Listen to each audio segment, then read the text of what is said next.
엄마 때리지 마. 제발 그만해. 수지는 주먹으로 방문을 두드렸다.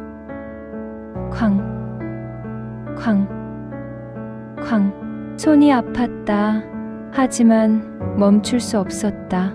방 안에서는 깨지는 소리가 났다. 그리고 엄마의 신음이 새어나왔다. 엄마, 엄마. 수진의 목소리가 떨렸다. 울음이 터졌다. 문은 열리지 않았다. 수지는 그날 밤을 25년이 지난 지금도 또렷하게 기억한다. 냄새로 먼저 알았다. 현관문이 열리는 순간 풍겨오는 술 냄새. 그 냄새가 나는 날에는 반드시 무언가 부서졌다. 아빠가 들어오면 집 안의 공기가 달라졌다. 무거워졌다. 차가워졌다.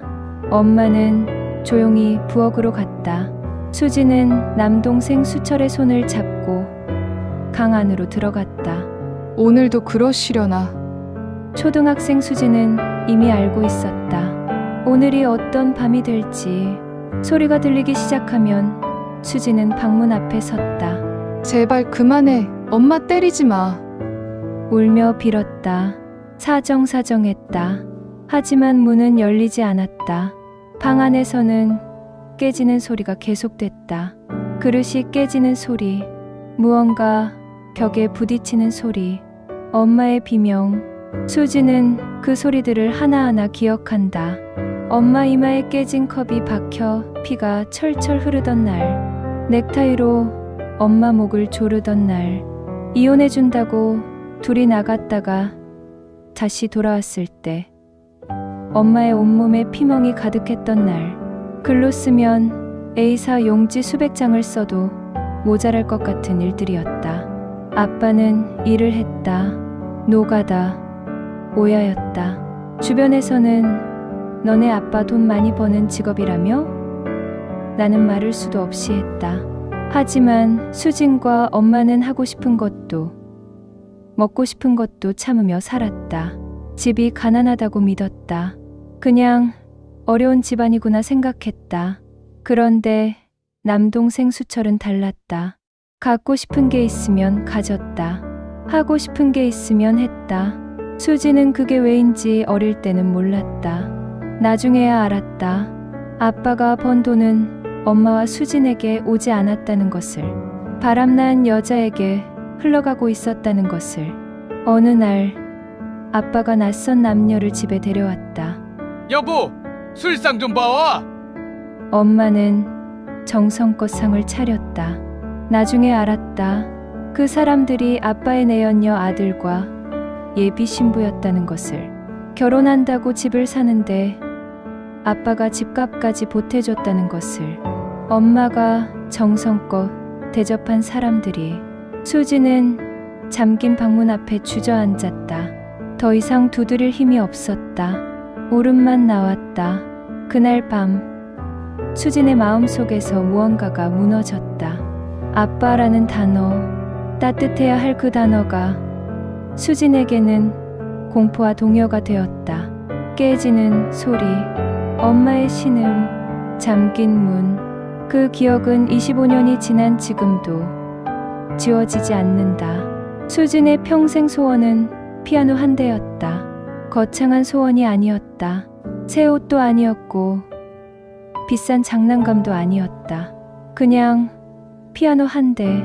학교 음악실에서 처음 피아노를 쳤던 날, 수지는 그 소리에 심장이 두근거렸다.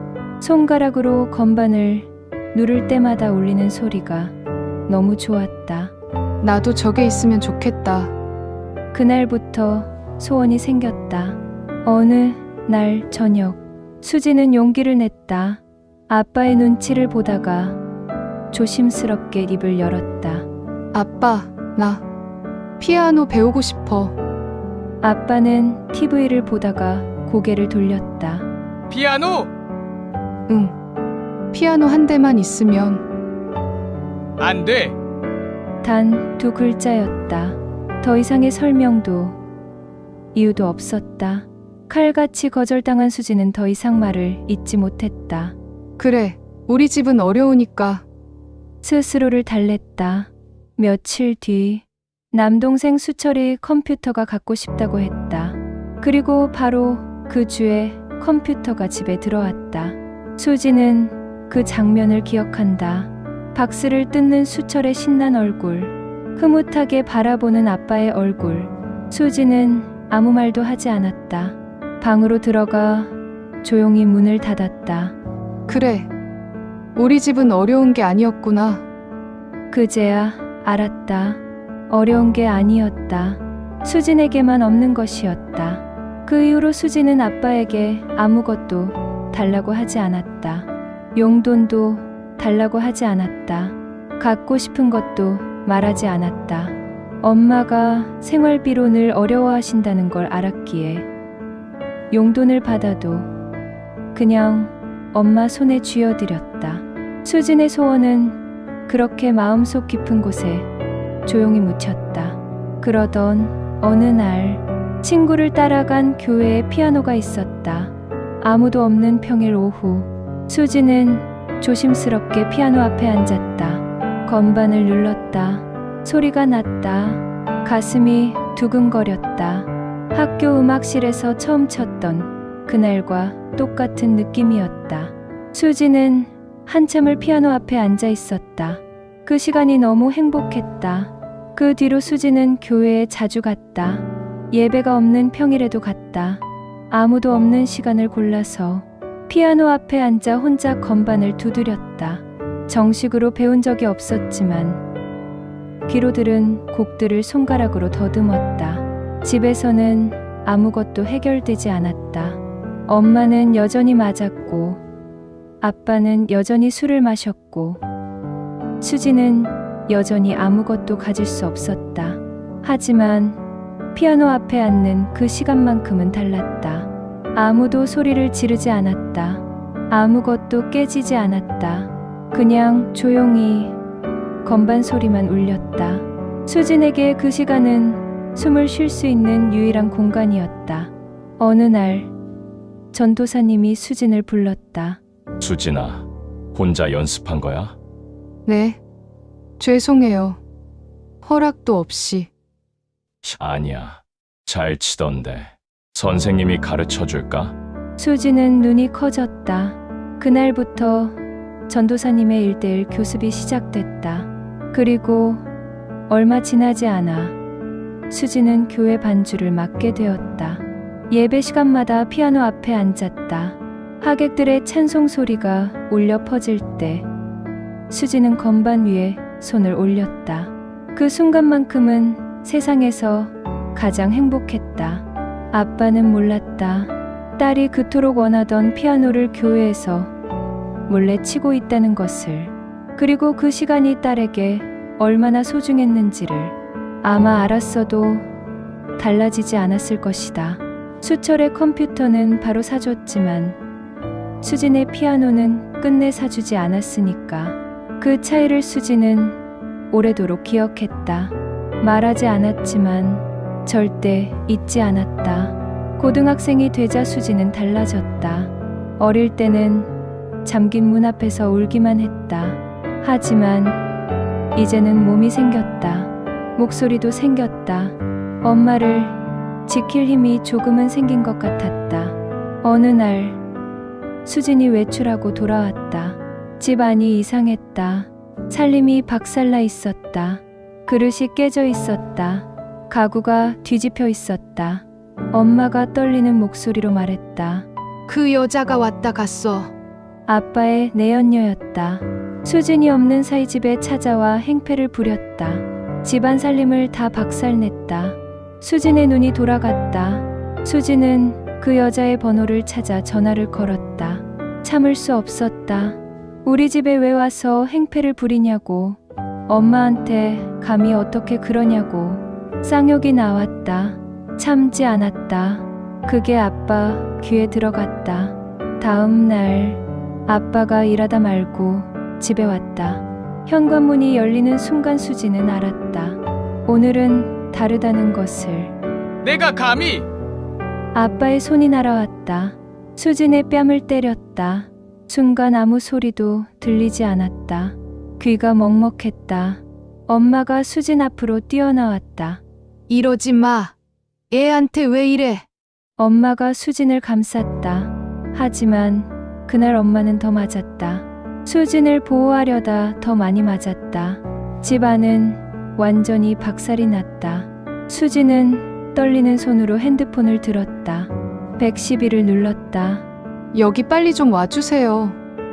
아빠가 엄마를 때리고 있어요. 목소리가 떨렸지만 또렷했다. 경찰이 왔다. 경찰서에서 수진은 애원했다. 아빠 좀 잡아주세요. 이대로 풀어주면 우리 다 죽어요. 눈물이 쏟아졌다. 평생 처음 신고를 했다. 가족을 신고한다는 게 얼마나 무서운 일인지 알면서도 수진은 그렇게 하지 않으면 엄마가 정말 죽을 것 같았다. 그날 밤 세 식구는 짐을 쌌다. 돈이 없었다. 갈 곳이 없었다. 수진은 대구에 계신 이모에게 전화했다. 이모, 저희 지금 갈게요.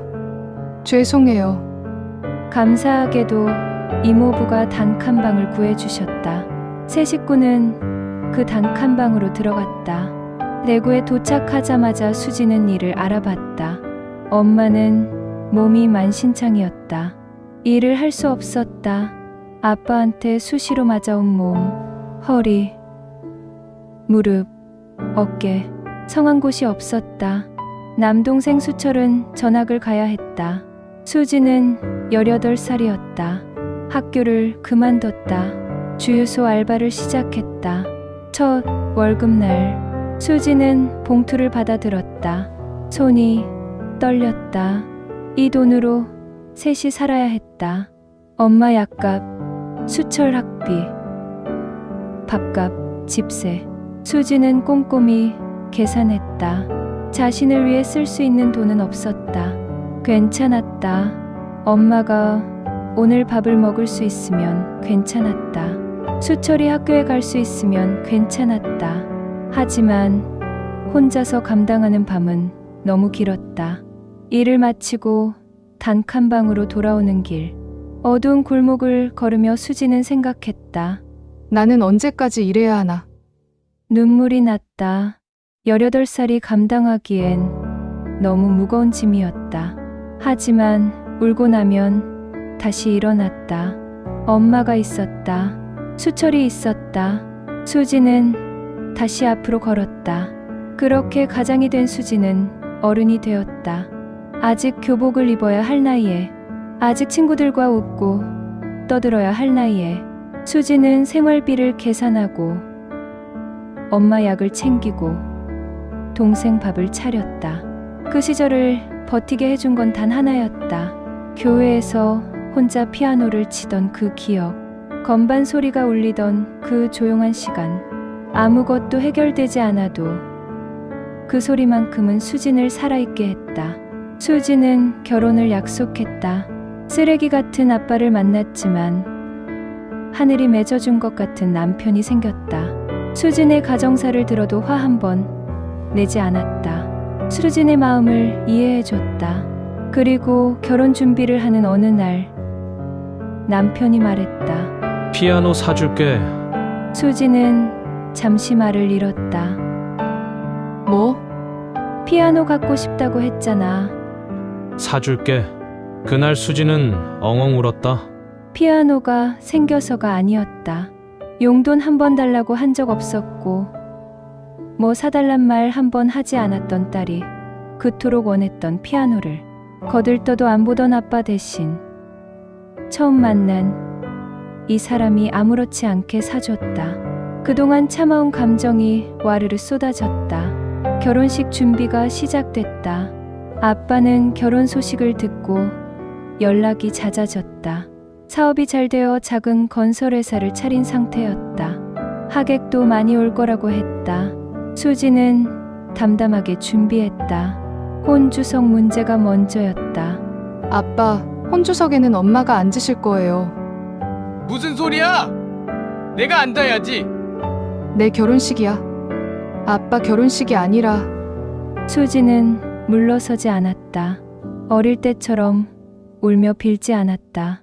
아빠가 아무리 우겨도 결국 엄마가 혼주석에 앉았다. 결혼식 하루 전날 아빠가 수진을 불렀다.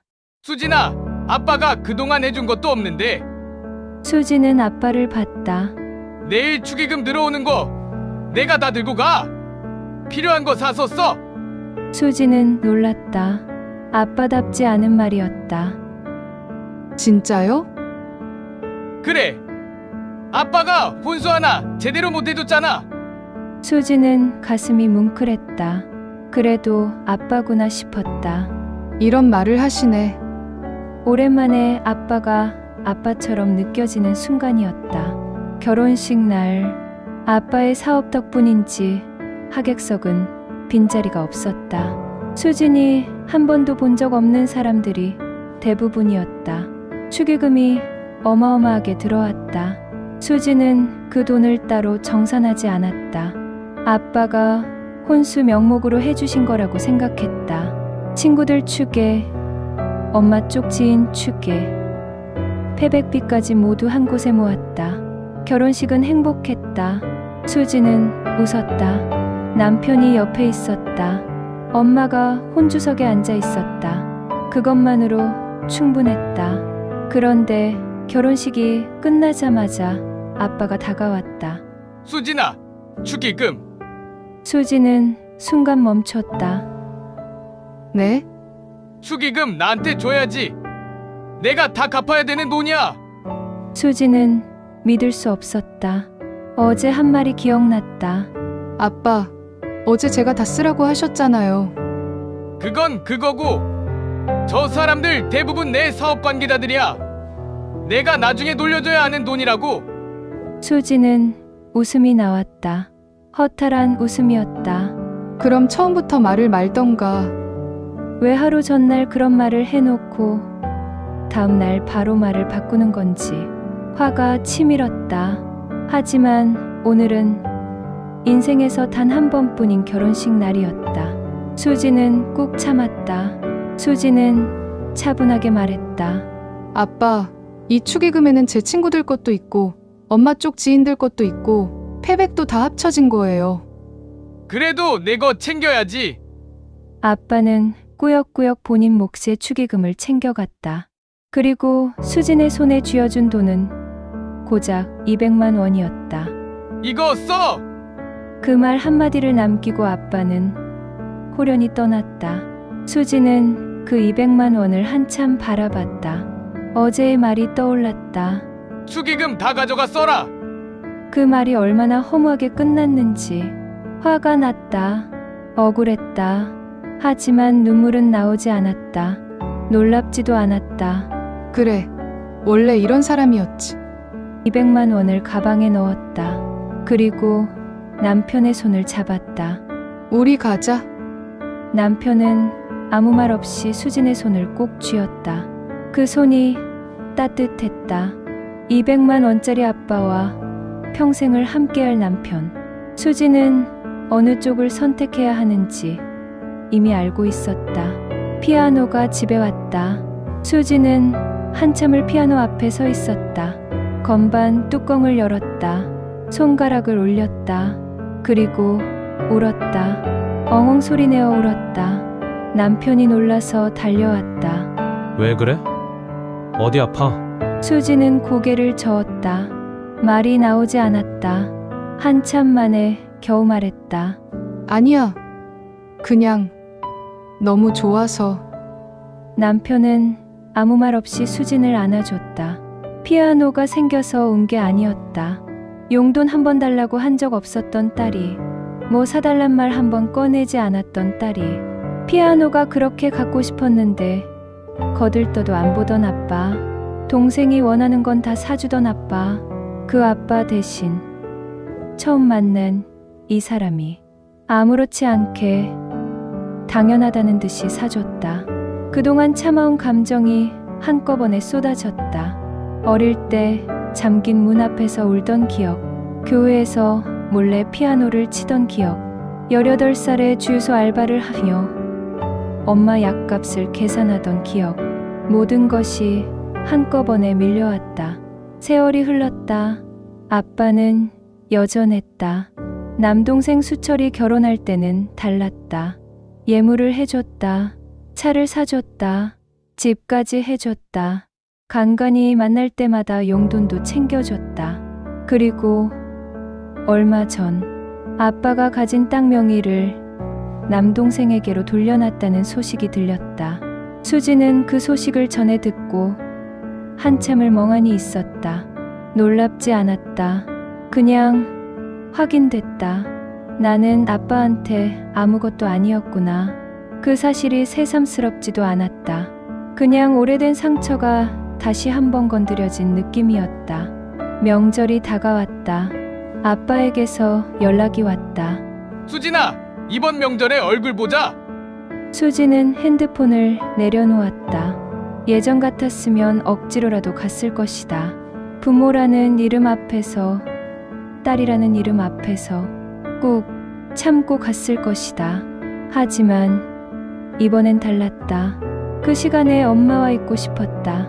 평생 맞고 살았던 엄마, 지금도 허리와 무릎이 아파 고생하시는 엄마, 그 엄마와 밥 한 끼 더 먹고 싶었다. 시어머니와 차 한 잔 더 마시고 싶었다. 아빠 얼굴을 보며 불편한 시간을 보내는 것보다 마음 한켠에서 소리가 들렸다. 그래도 부모인데 이러다 아빠 돌아가시면 후회하려고? 수지는 그 소리를 오래 들었다. 생각했다. 정말 후회할까? 솔직하게 들여다봤다. 아빠가 먼저 끊어낸 관계였다. 바람을 피우며 엄마를 때리던 날부터, 딸의 피아노는 거절하고 아들 컴퓨터는 사주던 날부터, 내연녀 가족을 집에 데려와 엄마에게 술상을 차리게 하던 날부터, 결혼식 하루 전날 축의금 다 가져가라 해놓고 다음날 말을 바꾸던 날부터 아빠가 먼저였다. 수진이 끊는 게 아니었다. 아빠가 먼저 끊어낸 관계를 수진이 이제야 인정하는 것이었다. 수진은 피아노 앞에 앉았다. 건반 위에 손을 올렸다. 천천히 곡을 쳤다. 교회에서 혼자 치던 그 곡이었다. 소리가 거실에 울려 퍼졌다. 남편이 옆에 와서 앉았다. 아무 말도 하지 않았다. 그냥 옆에 있어줬다. 수지는 연주를 마치고 눈을 감았다. 아빠의 얼굴이 떠올랐다. 잠긴 문 앞에서 울부짖던 어린 시절의 아빠, 뺨을 때리던 아빠, 축의금을 챙겨가던 아빠, 그리고 동생에게 땅을 넘겨줬다는 아빠. 수지는 그 얼굴을 오래 바라봤다. 그리고 천천히 눈을 떴다. 이제 됐어. 하늘이 맺어준 연이라고들 한다. 하지만 수지는 생각했다. 하늘이 맺어준 연이라도 한쪽이 먼저 놓아버린 손이 있다. 아빠가 먼저 놓았다. 수지는 그 손을 붙잡으려 평생을 버텼다. 이제 그 손을 내려놓으려 한다. 후회할 수도 있다. 하지만 이미 충분히 후회하며 살아왔다. 이제는 소중한 사람들과 남은 시간을 살고 싶었다. 엄마와 남편과 그리고 피아노와 함께. 수진의 긴 싸움은 이제 끝나가고 있었다.